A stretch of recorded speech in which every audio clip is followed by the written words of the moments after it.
अस्सलाम वालेकुम दोस्तों, इस वीडियो में हम बात करेंगे इंग्लिश ग्रामर के टॉपिक वर्ब के मतलब। इसमें हम बात करेंगे, आज हमारा फर्स्ट लेक्चर है वर्ब का, तो इसमें हम बात करेंगे ट्रांसिटिव एंड ट्रांसिटिव वर्ब्स के हवाले से। सबसे पहले बात करें ट्रांसिटिव वर्ब्स क्या होते हैं, इनके बारे में बताएं। तो ऐसे तमाम वर्ब जिनके लिए हमें एक ऑब्जेक्ट की रिक्वायरमेंट होती है, यानी ऑब्जेक्ट की ज़रूरत होती है, तो इन तमाम वर्ब्स को ऐसे तमाम वर्ब्स को ट्रांसिटिव वर्ब्स कहते हैं। तो हम इनके बाद जो है प्रेपोजिशन यूज़ नहीं करते ट्रांसिटिव वर्ब्स के बाद, लेकिन इन ट्रांसिटिव वर्ब्स जो हैं उनमें हमें ऑब्जेक्ट की नीड नहीं होती, बट उनके बाद हम जो है प्रेपोजिशन लगाते हैं।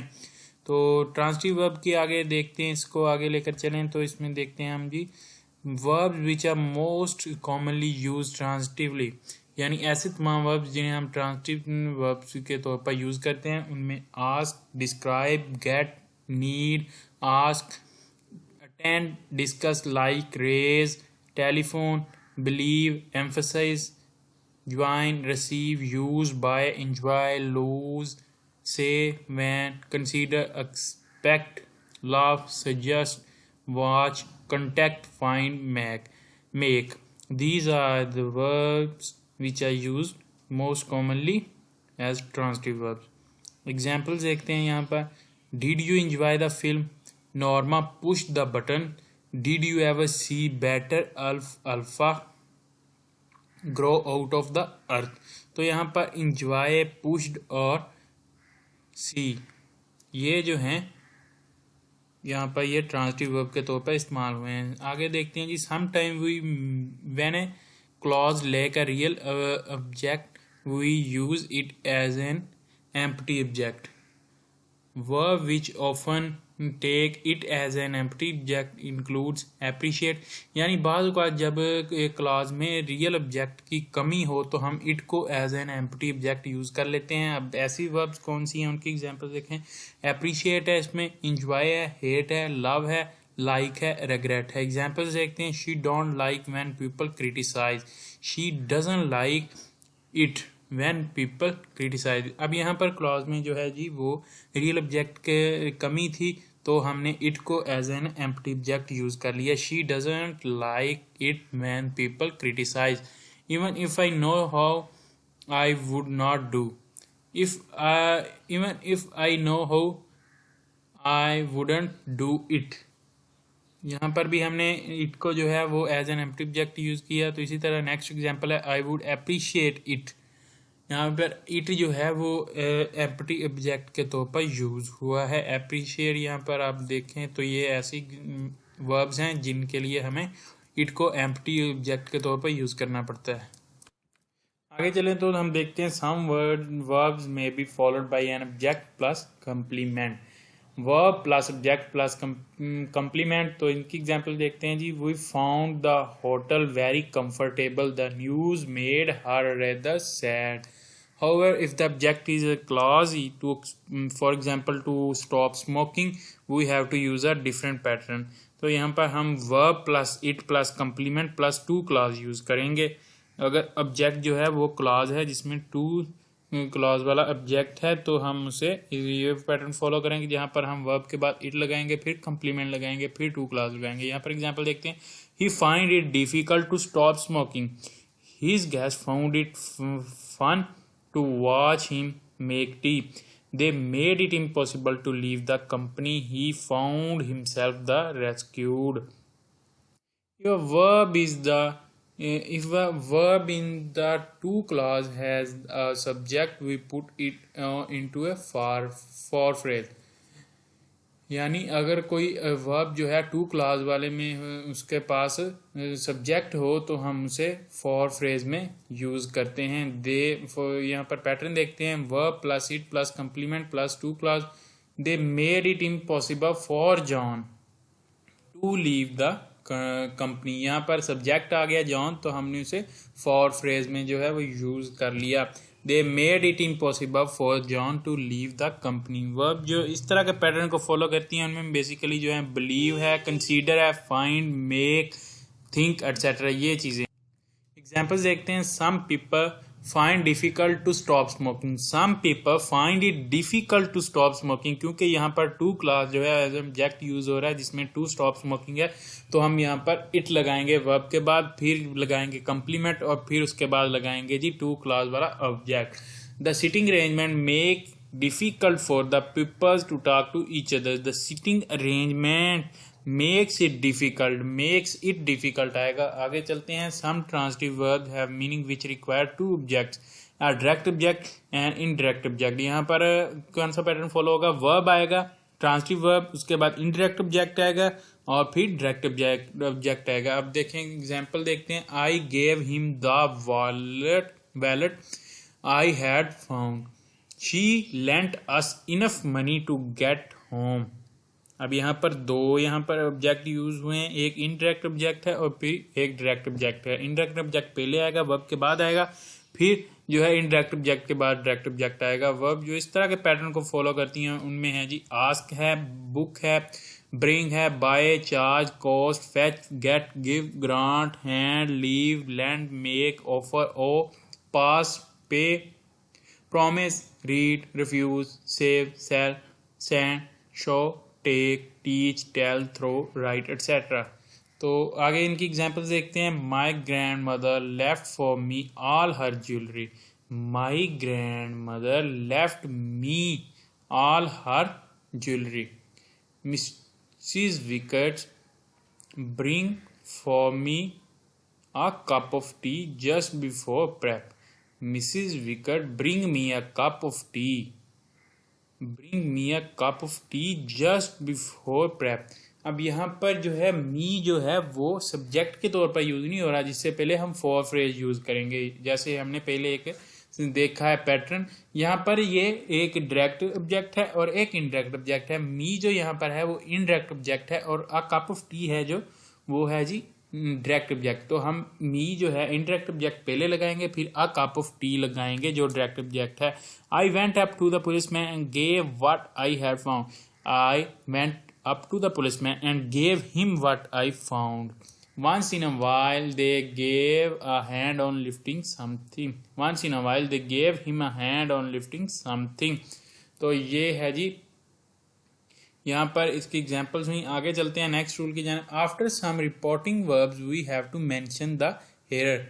यानी रिपोर्टिंग वर्ब्स के बाद हमने जो सुनने वाला है, सामीन है, उनको मेंशन करना होता है. This group include advise, assure, convince, inform, notify, persuade, reassure, remind and tell etcetera. These ये ग्रुप है जी. इस जो इस रूल को फॉलो करेगा वो रिपोर्टिंग वर्ब्स जिनके बाद हमने हेयर को मेंशन करना है. एग्जांपल्स देखते हैं. The doctor reassured that my problem was not serious. The doctor reassured me, जहाँ पर मी मुझे सुना रहा है तो मैं सुनने वाला हूँ, तो हमने उसे मेंशन करना है हेयर को. तो the doctor reassured me. The doctor told to sit still and to take life easy. The doctor told me to sit still. इसी तरह तमाम तरह एग्जाम्पल होंगी. Clever salesman can persuade. You आएगा, परसूड केला नहीं आएगा. The woman advised the boy not to make the mistake of latching on to her pocket book. तो यहाँ पर एडवाइज द बॉय आया है. There is a small group of verbs which are followed by a noun phrase plus that clause. अब यहाँ पर कह रहा है जी एक स्मॉल ग्रुप ऑफ वर्ब्स है जिसके बाद हम नाउन फ्रेज को फॉलो करते हैं, which are followed by a noun phrase and that clause. यानी उसके बाद हम नाउन फ्रेज और दैट क्लॉज को यूज करते हैं. एग्जाम्पल्स देखते हैं. They must face the fact that our products are far superior. We can't ignore the possibility that these machine could lose us our job. The sense of never being able to relax press heavily upon in spite of the fact that I often enjoyed the actual classroom work. The head of the noun phrase is always an abstract noun. For example, fact, possibility, danger, belief, suspicion. Note also the conjunction that at the beginning of that clause cannot be omitted. यानी वो बता रहा है कि जो noun phrase का head है, यानी जो उसका हेड है वो हमेशा जो है एक एब्स्ट्रैक्ट नाउन आएगा. जैसे ऊपर वाले रूल की बात हो रही है, इसमें द फैक्ट है, जैसे और द पॉसिबिलिटी है, द बिलीव, द डेंजर आएगा, द सस्पिशन।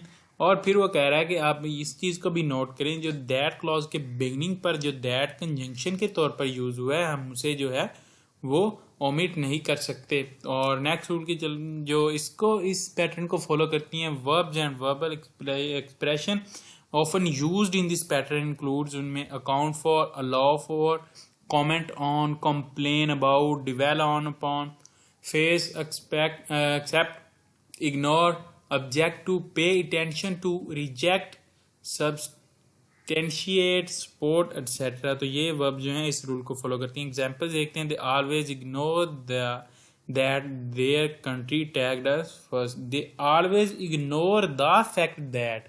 अब जो है यहाँ पर नाउन फ्रेज हमने यूज करना है, उसके बाद जो है दैट क्लॉज आएगा।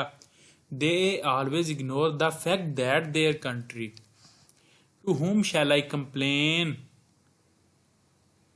your brutality, to whom shall I complain against your brutality।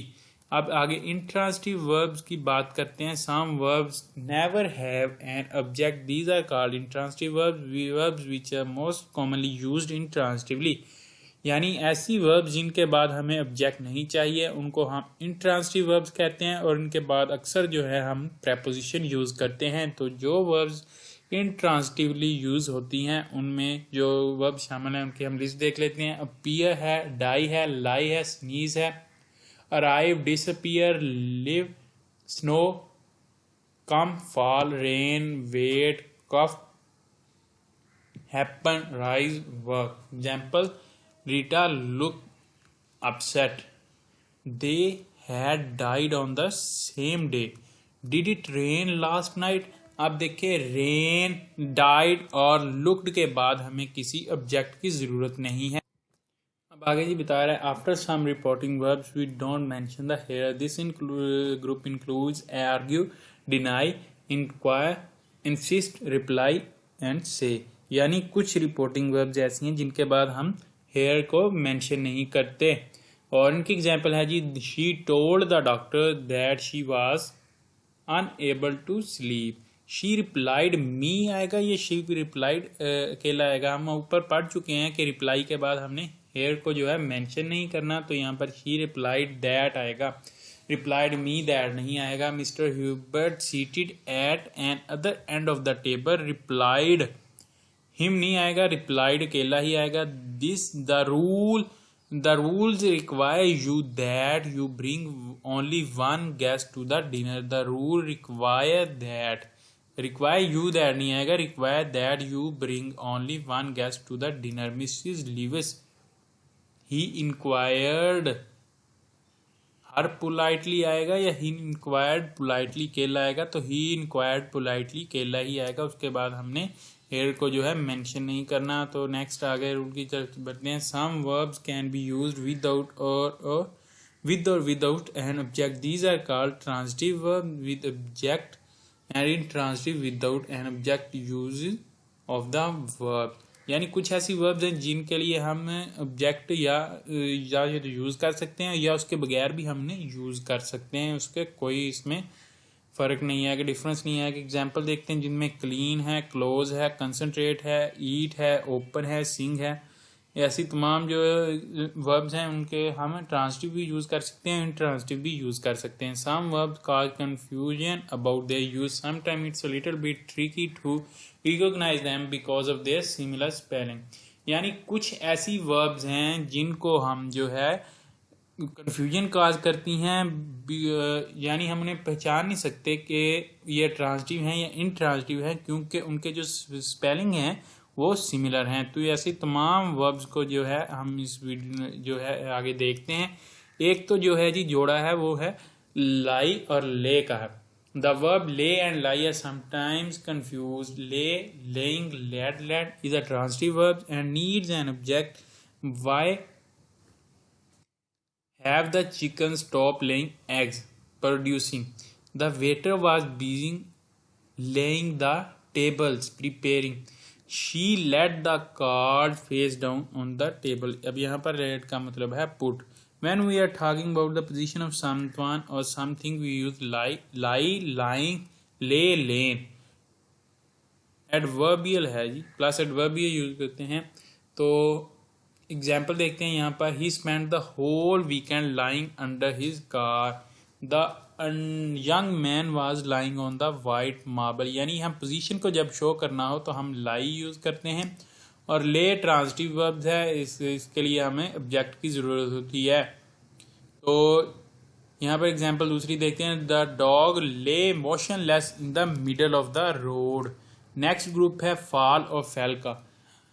The verb fall and fell are sometimes confused. Fall, falling, fell, fallen is an intransitive verb and is used without an object. The rain was falling steadily. Something is falling, Roger. You didn't think it's going to hit the house, do you?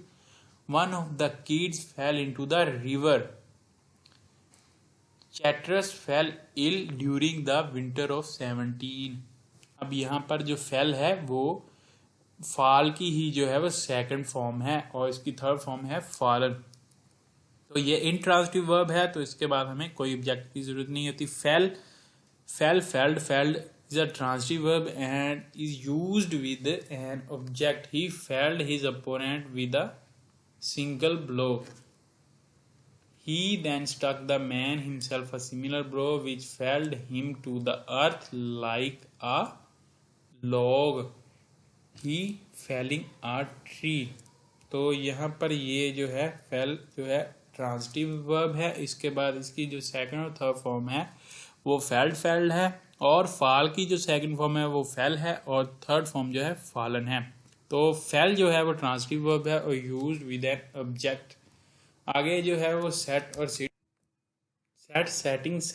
is a usually transitive verb. He set a vase of flower on the table. Opening it, she set the button unit on the table. Set the lamp on the table. और sit जो है वो intransitive verb।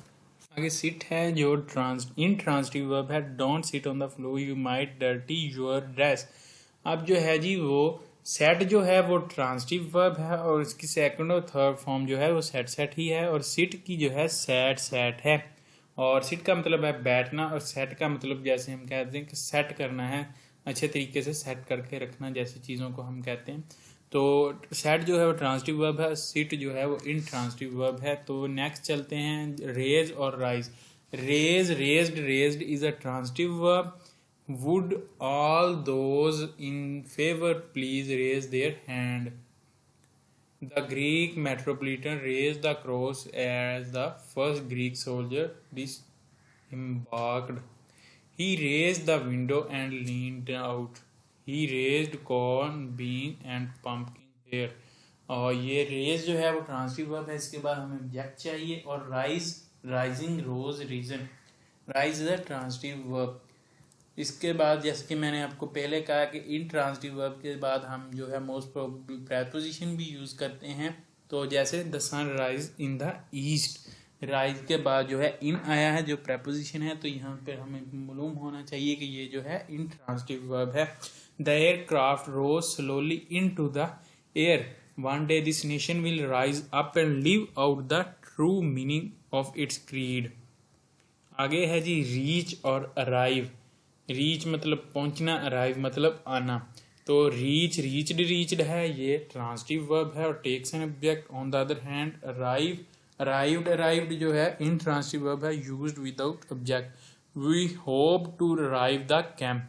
अब यहाँ पर ऐसी अगर कोई हमें मिस्टेक आती है तो रीच लगना है या अराइव, तो हम देखेंगे कि इसके बाद जो है वो प्रेपोजिशन लगी है या ऑब्जेक्ट लगा है। अगर तो प्रेपोजिशन लगी है तो हमें मालूम होना चाहिए कि मोस्ट प्रोबेबली जो है वो इंट्रांजिटिव वर्ब है। लेकिन अगर इसके बाद ऑब्जेक्ट लगा है तो हमें पता चल जाएगा कि ये जो है ट्रांजिटिव वर्ब है, और ट्रांजिटिव वर्ब के बाद जो है जो ज़्यादातर है वो ऑब्जेक्ट यूज होता है। When I reached it I knelt on the seat. The train arrived at 6 o'clock. तो ये arrive और reach का डिफरेंस था। say और tell told ट्रांजिटिव वर्ब है, और इसके बाद जो है वो ऑब्जेक्ट यूज करते हैं। और say said is used as an intransitive or as prepositional verb and is used without object. I didn't believe a word she said. She said that नहीं आएगा, she said ही आएगा। Tell about your holiday then. तो यहाँ पर जी है, आपने tell और से का जो डिफरेंस अगर देखना हो तो आप पैसिव वाइज एक्टिव वाइज में सॉरी डायरेक्ट इनडायरेक्ट में भी देख सकते हैं, जहाँ पर सेड के बाद हम जो है वो ऑब्जेक्ट जो है वो यूज़ नहीं करते, उसके बाद जो है वो प्रेपोजिशन मोस्ट प्रोबेबली यूज़ होती है, और टोल्ड के बाद जो है टेल के बाद जो है वो हम ऑब्जेक्ट यूज़ करते हैं। ही टोल्ड मी और he said to me, he told Ali, he said to Ali, इस तरह आता है। तो ये सैड और टेल का से और टेल का डिफरेंस था। तो दोस्तों यहाँ पर हमारा ट्रांसटिव और इंट्रांसटिव के वर्ब्स का लेक्चर खत्म होता है। उम्मीद करता हूँ आपको वीडियो पसंद आएगी। वीडियो पसंद आई तो इसे लाइक कीजिएगा, शेयर कीजिएगा। अगर आप इस चैनल पर नए हैं तो चैनल सब्सक्राइब कर लें और साथ इस वीडियो को भी लाइक कर दें। इस वीडियो में इतना ही, मिलते हैं नई वीडियो के साथ। अपना बहुत सारा ख्याल रखिएगा, तब तक के लिए अल्लाह हाफिज़।